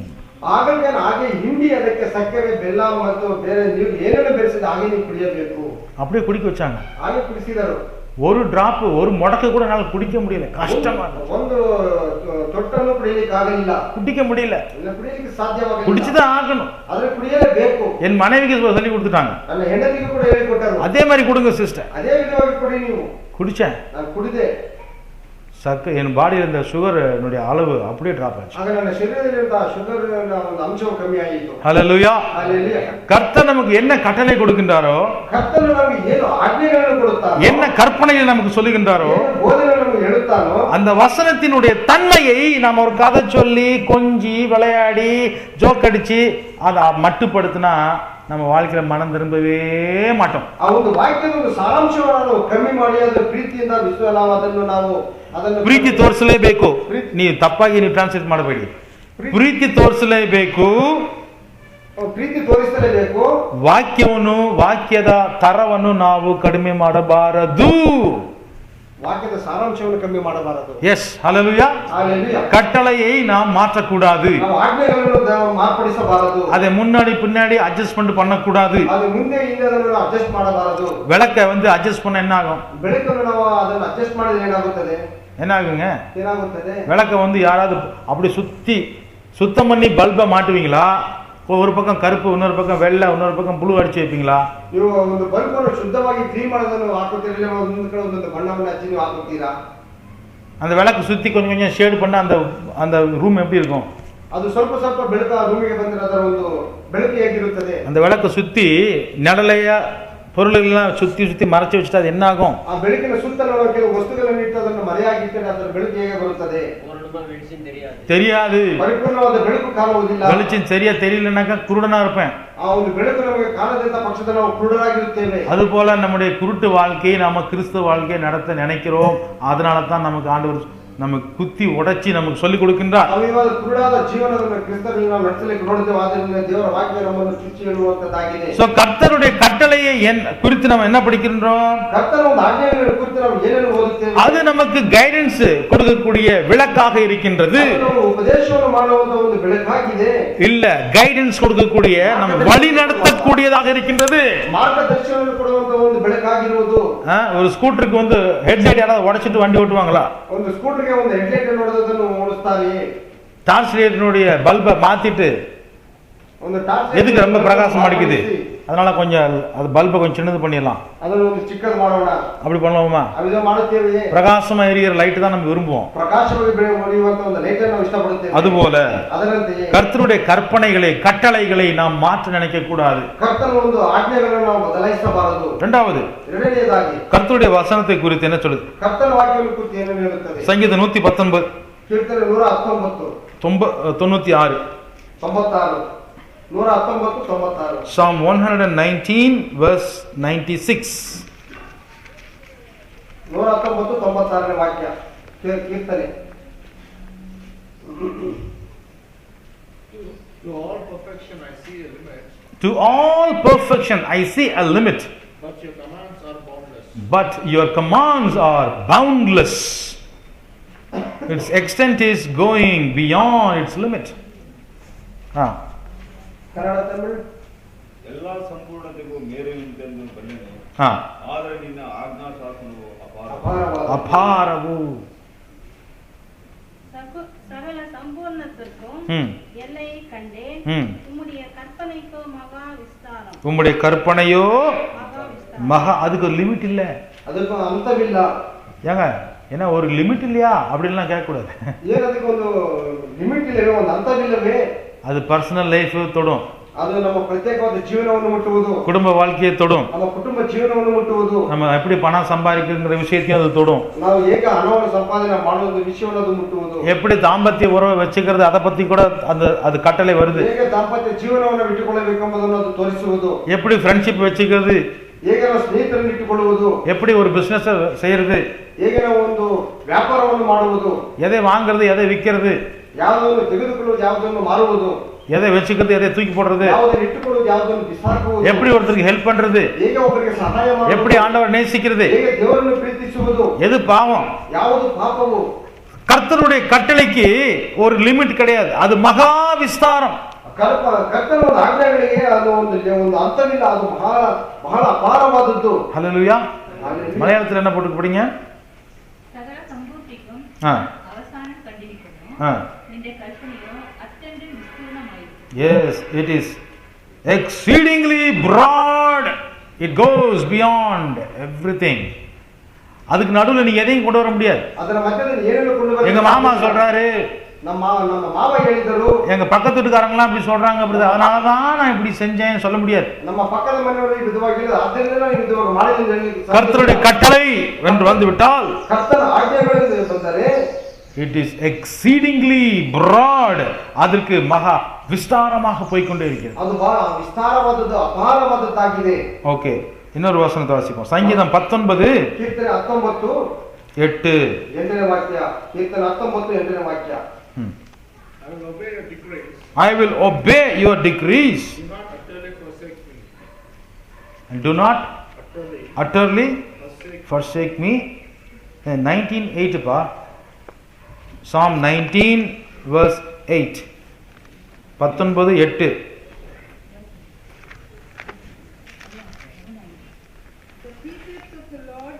The precepts of the Lord are right, giving joy to the heart.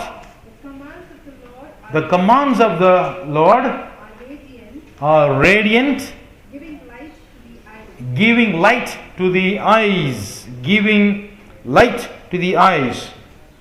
இங்கிலீஷ்ல அப்படி போட்டிருக்குது, radiant. ஓகே, தமிழ், கன்னடா, மலையாளம். ಯೆಹೋವನ ನಿಯಮಗಳು ನೀತಿಯುಳ್ಳವುಗಳಾಗಿವೆ, ಮನಸ್ಸನ್ನು ಹರ್ಷಪಡಿಸುತ್ತದೆ. ಯೆಹೋವನ ಆಜ್ಞೆ ಪವಿತ್ರವಾದದ್ದು. ಪವಿತ್ರವಾದದ್ದು. ಯೆಹೋವನ ಆಜ್ಞೆ ಹೇಗಿದೆ? ಪವಿತ್ರವಾದದ್ದು. ಕಳೆಗೊಳಿಸುತ್ತದೆ. கர்த்தருடைய நியாயங்கள் செம்மையும் இருதயத்தை சந்தோஷிப்பிக்கிறதுமாயிருக்கிறது. ஆமென். கர்த்தருடைய கற்பனை தூய்மையும் தூய்மையும் கண்களுக்கு தெளிவிக்கிறதுமாயிருக்கிறது. கண்களை தெளிவிக்கிறதுமாயிருக்கிறது. பார்த்தீங்களா? மலையாளம்.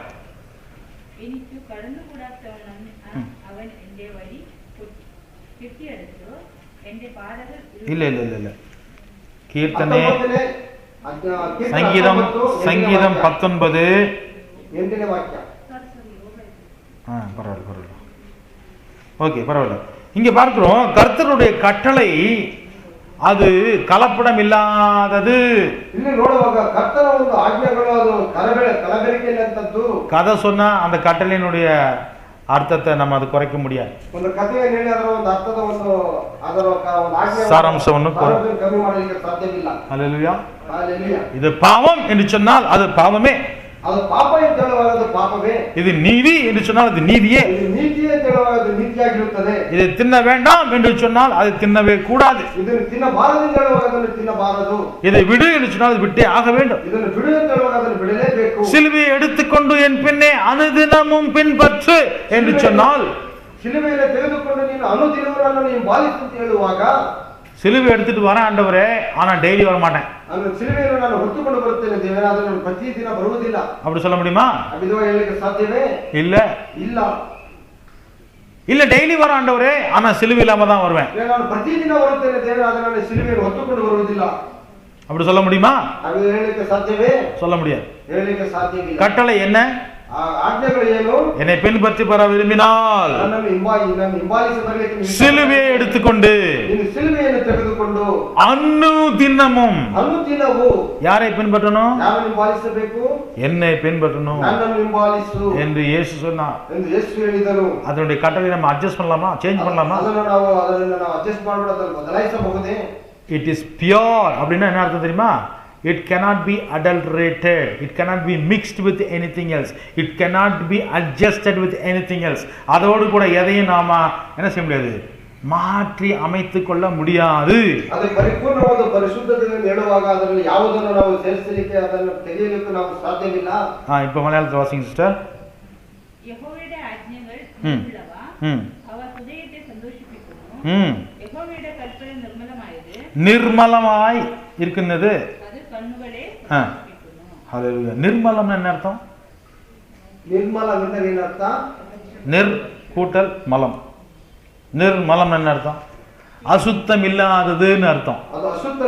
அசுத்தமே இல்லை அப்படின்னா அது பியூர், இருக்கிறத இருக்கிற மாதிரியே உள்ளதை உள்ளபடியே அதை நாம் கை கொண்டு நடக்க வேண்டும் என்று அர்த்தம்.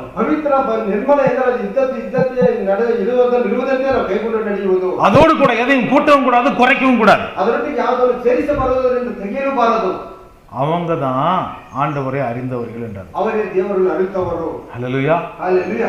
அவருடைய கற்பனைகளை கைக்கொண்டு நடக்கிறவர்கள் அவரை அறிந்திருக்கிறார்கள். ஆತನ ಆಜ್ಞೆಗಳನ್ನು ಕೈಗೊಂಡು ನಡೆಯುವವರು ಆತನನ್ನು ಅರಿತಿರುವರು. என் சொந்த இஷ்டத்துக்காக, என் சொந்த வசதிக்காக, எனக்கு இப்படி இருந்தால் தாங்க பிடிக்குது, அந்த மாதிரி ஒரு சர்ச்சு, அந்த மாதிரி ஒரு உபதேசம்னா போய்கிட்டே இருக்க வேண்டியதான். ஆனால் அது அந்த மாதிரி கொடுக்கறதுக்கு நிறைய சபைங்க இருக்குது. ನನಗೆ ಇಷ್ಟ ಬಂದಂತೆ ನನಗೆ ಈ ವಿಧವಾಗಿ ಬೇಕು, ಆ ವಿಧ ಬೇಕು ಅಂತ ಹೇಳುವಾಗ ಅದನ್ನು ನಾವು ಪಡೆಯಲಿಕ್ಕೆ ಆಗುವುದಿಲ್ಲ. ಅದಕ್ಕೆ ಬೇಕಾದ ಅನೇಕ ಸಭೆಗಳು ಉಂಟು. டான்ஸ் வெறும் டான்ஸ் பண்ணிட்டே பாடி முடிச்சிட்டு வெளியில அமைச்சர சபைகள் இருக்குது. ಬರೀ டான்ஸ்ಗಳನ್ನು ಮಾಡಿ ಆಡಿ ನಾವು ಕಲಿಸುವಂತ ಸಭೆಗಳು ಉಂಟು. வெறும் பாட்டு பாடியே தாலாட்டு பாடியே சபையை முடிச்சிடுற சபைகள் உண்டு. ಹಾಡುಗಳನ್ನು ಆಡಿಯೇ ಸಭೆಯನ್ನು ಮುಕ್ತಾಯ ಮಾಡುವವರು ಇದ್ದಾರೆ. இல்ல கதை சொல்லி சொல்லி சிரிக்க வச்சே சபை நடத்தி முடிச்சிடுற சபைகள் உண்டு. ಕಥೆಗಳನ್ನು ಹೇಳಿ ಸಭೆಯನ್ನು ಮುಕ್ತಾಯ ಮಾಡುವವರು ಇದ್ದಾರೆ. நம்முடைய சபை அப்படிப்பட்டதல்ல. ನಮ್ಮ ಸಭೆ ಆಗುವುದಲ್ಲ. நான் கர்த்தருக்கு உண்மையாக ஊழியம் செய்ய விரும்புகிறேன். ನಾವು ಕರ್ತನಿಗೆ ನಿಜಸ್ಥರಾಗಿ ಒಂದು ಕೆಲಸ ಸೇವೆಯನ್ನು ಮಾಡಲಿಕ್ಕೆ ಇಷ್ಟಪಡುತ್ತೇವೆ. அவருடைய கட்டளை எப்படிப்பட்டது? ಆತನ ಆಜ್ಞೆಗಳು ಯಾವ ವಿಧವಾದವು? அவருடைய கட்டளை எப்படிப்பட்டது? ಆತನ ಆಜ್ಞೆಗಳು ಯಾವ ವಿಧವಾದವುಗಳು? யோவான் எழுதின சுவிசேஷம் ಯೋಹಾನನು ಬರೆದ ಸುವಾರ್ತೆ 12ஆம் அதிகாரம் 12ನೇ ಅಧ್ಯಾಯ 47 லிருந்து 50 வரைக்கும் வாசிங்க. 47 ರಿಂದ 54 ಯೋಹಾನನು ಬರೆದ ಸುವಾರ್ತೆ 12 John chapter 12 12ನೇ ಅಧ್ಯಾಯ ಯೋಹಾನನು ಬರೆದ ಸುವಾರ್ತೆ 12ನೇ ಅಧ್ಯಾಯ verses 47 to 50. 47 ರಿಂದ 50 ರವರೆಗೆ. Sorry, John chapter 12 47 to 50, correct. As for the person who hears my words but does not keep them, I do not judge him. For I did not come to judge the world, but to save it. There is a judge for the one who rejects me and does not accept my word. That very word which I spoke will condemn him on the last day.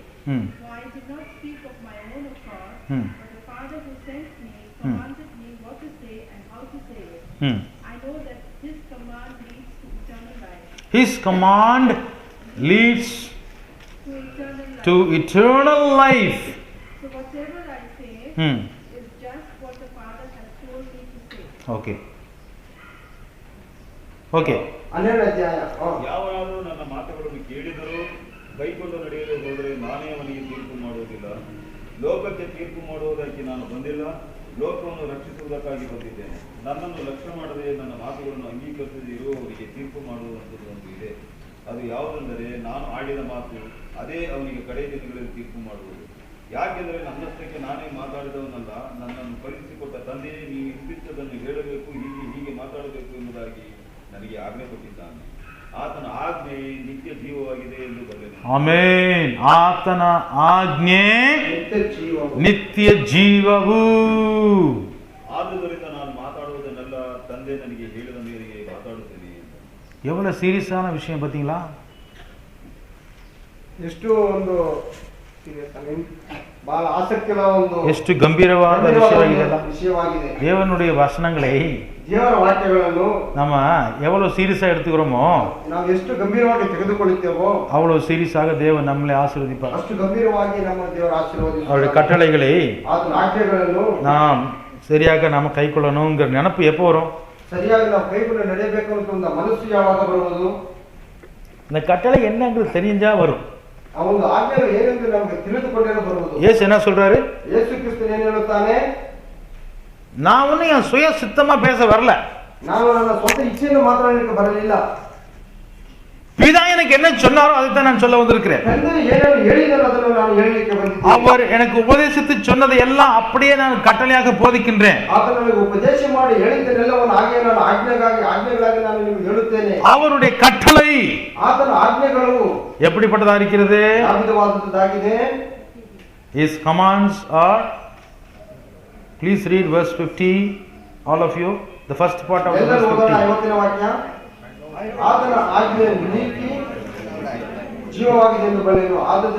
அவருடைய கட்டளை நித்திய ஜீவனா இருக்கிறது என்று அறிவே. அந்த first part மாத்திரம் சொல்லுங்க. அவருடைய கட்டளை நித்திய ஜீவனா இருக்கிறது என்று அறிவே. இன்னொரு தடவை சொல்லுவோம். அவருடைய கட்டளை நித்திய ஜீவனா இருக்கிறது என்று அறிவே. அவர் கட்டளை வேணாம் அப்படின்னு சொன்னா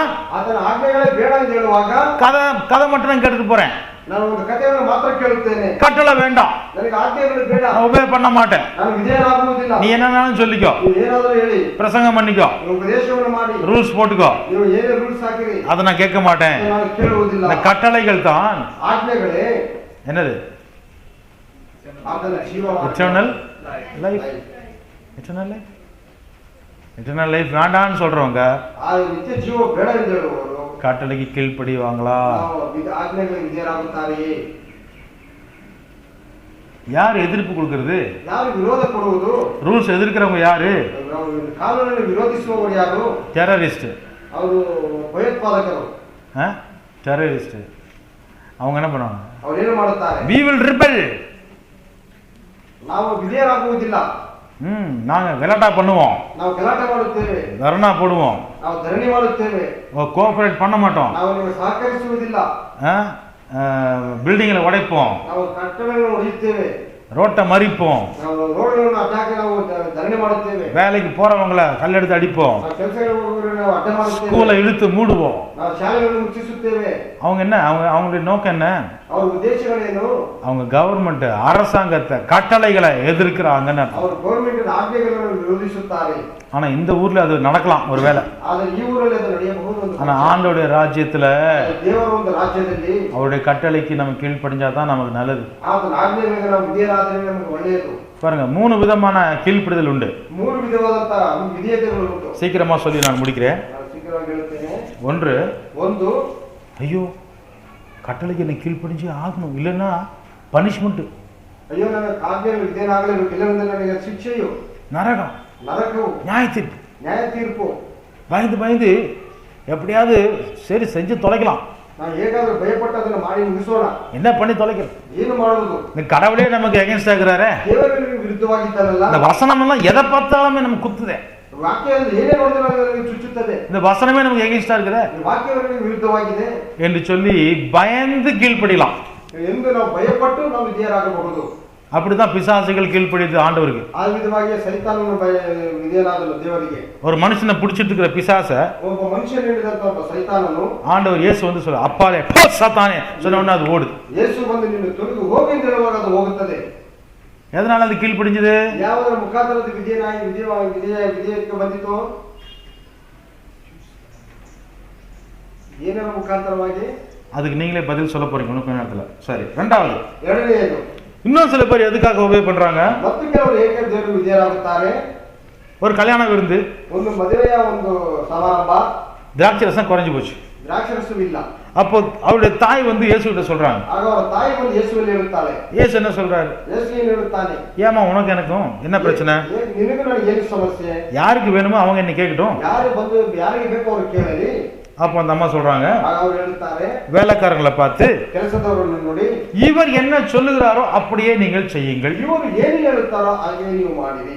இயேசு என்ன சொன்னாரு? ಯೇಸು ಏನು ಹೇಳಿದನು? கல்லு ஜாடி இருக்குதா? ಕಲ್ಲಿನ ಒಂದು ಜಾಡಿಗಳುಂಟೆ? இருக்குதுங்க. ಆ ಜಾಡಿಗಳುಂಟು. தண்ணி ஊத்துப்பா. ನೀರನ್ನು ಅದರಲ್ಲಿ ಸುರಿ. என்ன ஊத்து? ಏನನ್ನು ஊத்துனாங்களா? ಅದನ್ನು ಸುರಿದರೆ ஒபே பண்ணாங்களா? ಅವರು ವಿಧೇಯರಾದರೆ ஒபே பண்ணாங்க. ವಿಧೇಯರಾದರು. அடுத்தது ನಂತರ என்னங்க செய்யறது? ಏನು ಮಾಡುವುದು? தண்ணி கொண்டு போய் எல்லாத்துக்கும் கொடு. ಆ ನೀರೆಲ್ಲರಿಗೂ ಕೊಡು.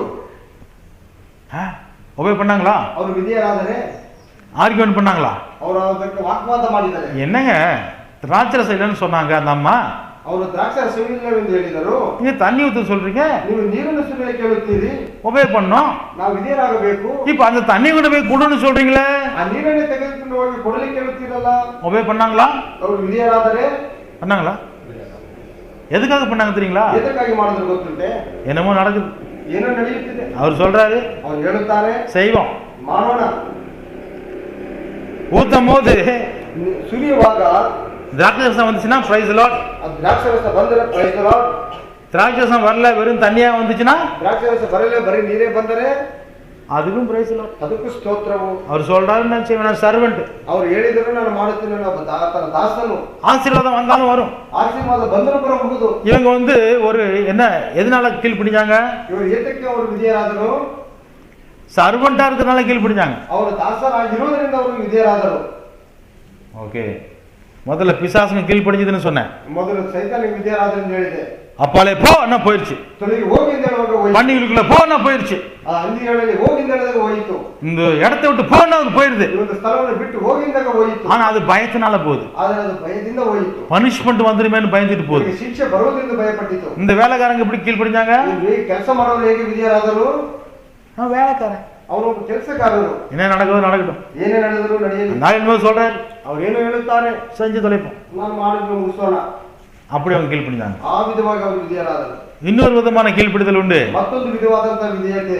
அந்த கீழ்ப்படிதல் என்ன தெரியுங்களா? ಆ ಒಂದು ವಿಧೇಯತೆ ಏನು ಗೊತ್ತುಂಟೆ? யோவான் 14, ಯೋಹಾನನ 14, John chapter 14 ಯೋಹಾನನ 14 verse 31. 31 13:31 ಯೋಹಾನನ ಬರೆದ ಸುವಾರ್ತೆ 13:31. ಆದರೂ ನಾನು ತಂದೆಯನ್ನು ಪ್ರೀತಿಸುತ್ತೇನೆಂದು ಲೋಕಕ್ಕೆ ತಿಳಿದಿರಬೇಕೆಂದು ತಂದೆಯು ನನಗೆ ಕೊಟ್ಟ ಆಜ್ಞೆಯ ಮೇರೆಗೆ ಇದನ್ನು ಮಾಡುತ್ತೇನೆ. ಹೇಳಿ ಇಲ್ಲಿಂದ ಹೋಗೋಣ. But the world must learn that I love the Father and that I do exactly what my Father has commanded me. Hallelujah. Hallelujah. Because I love the Father, I kept all his commandments. பிதாவினிடத்திலே நான் அன்பு காட்டுகிறபடியினால் அவர் எனக்கு கொடுத்த எல்லா கட்டளைகளின்படியே நான் செய்கின்றேன். ತಂದೆಯನ್ನು ನಾನು ಪ್ರೀತಿಯನ್ನು ತೋರಿಸುವುದರಿಂದ ಆತನು ಕೊಡುವಂತ ಎಲ್ಲ ಆಜ್ಞೆಗಳನ್ನು ಕೈಗೊಂಡು ನಡೆಯುತ್ತೇನೆ. பூமிக்கு போ, ಭೂಮಿಗೆ ನೀನು ಭೂಲೋಕಕ್ಕೆ ಹೋಗು. பூமிக்கு வந்தார். ಆತನು ಭೂಲೋಕಕ್ಕೆ ಬಂದನು. மாட்டு தொழுவத்தில் பிறந்தார். ಒಂದು ದನದ ಪಟ್ಟಿಗೆಯಲ್ಲಿ ಹುಟ್ಟಿದನು. ஒரு ஏழையுடைய வீட்டிலே வளர்ந்தார். ಒಂದು ಬಡವನ ಮನೆಯಲ್ಲಿ ಬೆಳೆದನು. ஒரு தவறும் செய்யவில்லை. ಒಂದು ತಪ್ಪನ್ನು ಮಾಡಲಿಲ್ಲ. போதனைகளை செய்தார். ಉಪದೇಶವನ್ನು ಮಾಡಿದನು. அற்புதங்களை செய்தார். ಅದ್ಭುತಗಳನ್ನು ಮಾಡಿದನು. ஏழைகளுக்கு உணவை கொடுத்தார். ಬಡವರಿಗೆ ಆಹಾರವನ್ನು ಕೊಟ್ಟನು. கண் தெரியாத குருடர்களுக்கு கண்களை கொடுத்தார். ಕಣ್ಣಿಲ್ಲದವರಿಗೆ ಕಣ್ಣು ಕೊಟ್ಟನು. கடைசியில ಕೊನೆಯದಾಗಿ சிலுவைக்கு போனார். ಶಿಲುಬೆಗೆ ಹೋದನು. கீழ்ப்படிந்தார். ವಿಧೇಯನಾದನು. கையை கொடுன்னு சொல்றவனுக்கு கையை கொடுத்தார். ಕೈಗಳನ್ನು ಕೊಡ ಹೇಳಿದಾಗ ಕೈ ಕೊಟ್ಟನು. தலையை கொடுன்னு சொன்னவன் தலைக்கு முள்முடிக்காக தன் தலையை கொடுத்தார். ಮುಳ್ಗಿರಟಕ್ಕಾಗಿ ತನ್ನ ತಲೆಯನ್ನು ಕೊಟ್ಟನು. ஈட்டில குத்துறதுக்கு விலாவை கொடுத்தார். ಬರ್ಜಿನ ಚುಚ್ಚಲಿಕ್ಕೆ ತನ್ನ ಪಕ್ಕೆಯನ್ನು ಕೊಟ್ಟನು. ஆணி அடிப்பதற்கு கால்களையும் கைகளையும் கொடுத்தார். ಆಣಿಗಳನ್ನು ಹೊಡೆಯುವುದಕ್ಕೆ ಕೈ ಕಾಲುಗಳನ್ನು ಕೊಟ್ಟನು. அந்த போர் சேவகருக்கு தன்னுடைய துணிமணிகளை கொடுத்தார். ಸೈನಿಕರಿಗೆ ತನ್ನ ಉಡುಪನ್ನು ಕೊಟ್ಟನು. உங்களுக்கு எனக்கு என்ன கொடுத்தார்? ನಿನಗೂ ಏನನ್ನು ಕೊಟ್ಟನು? நித்திய ஜீவனை கொடுத்தார். ನಮಗೆ ನಿತ್ಯ ಜೀವವನ್ನು ಕೊಟ್ಟನು. இத்தனை எதுக்காக செஞ்சாரு? ಇಷ್ಟನ್ನು ಎದಕ್ಕಾಗಿ ಮಾಡಿದನು? ஆக்ஞை மேರೆಗೆ. ஹல்லேலூயா. ஹல்லேலூயா. பிதாவினிடத்திலே அவர் அன்பை காட்டுவதற்காக அவர் எல்லா கட்டளைகளுக்கும் கீழ்ப்படிந்தார். ತಂದೆಯಲ್ಲಿ ತನ್ನ ಪ್ರೀತಿಯನ್ನು ತೋರಿಸುವುದಕ್ಕಾಗಿ ತಾನು ಎಲ್ಲ ಆಜ್ಞೆಗಳಿಗೆ ವಿಧೇಯನಾದನು. Do you want to obey God out of fear? Do you want to obey God out of duty? Do you want to obey God out of love? பயத்தினாலே நீங்கள் தேவனுக்கு கீழ்ப்படுகிறீர்களா? பயದ ಮುಖಾಂತರ ನೀವು ದೇವರಿಗೆ ವಿಧೇಯರಾಗುತ್ತೀರಾ? இல்ல கீழ்ப்படிஞ்சா தான் எனக்கு நல்லது, அதான் எனக்கு கடமை, என்ன பண்ணி தொலைக்கிறது, அந்த கடமை உணர்ச்சினால நீங்கள் கீழ்ப்படுகிறீர்களா? ನಾವು ವಿಧೇಯರಾದರೆ ನಾವು பயದ ಮುಖಾಂತರ ನೀವು ವಿಧೇಯರಾಗ್ತೀರಾ? ಭಯ ಇಲ್ಲ, வாய் சரியா இல்ல பத்திர உங்களுக்கு. பயத்தினால கீழ்ப்படுகிறீர்களா? பயದ ಮುಖಾಂತರ ನೀವು ವಿಧೇಯರಾಗುತ್ತೀರಾ? பயப்படாதீங்க பிரதர், சொல்லுங்க. பயப்படಬೇಡಿ பிரதர். பிசாசு தான் பயப்படுது, சைத்தான் எதிர்த்தானே. பிள்ளைங்க பயப்படக்கூடாது, மக்கள் எதிரಬಾರದು, பயப்படக்கூடாது, பயப்படಬಾರದು. பயந்து பயந்து நாம கீழ்ப்படிய வேண்டியதில்லை. பயப்பட்டு ನಾವು ವಿಧೇಯರಾಗಬಾರದು. இல்ல எனக்கு ஒரு ஜவாப்தாரி கொடுத்துட்டாங்க, நான் கீழ்ப்படிஞ்சுதான் ஆகணும், என்ன பண்ணி தொலைக்கிறது. ನನಗೆ ಒಂದು ಜವಾಬ್ದಾರಿಯನ್ನು ಕೊಟ್ಟರು, ನಾನು ಏನು ಮಾಡುವುದು, ಇದಕ್ಕೆ ವಿಧೇಯರಾಗಲೇಬೇಕಲ್ಲ.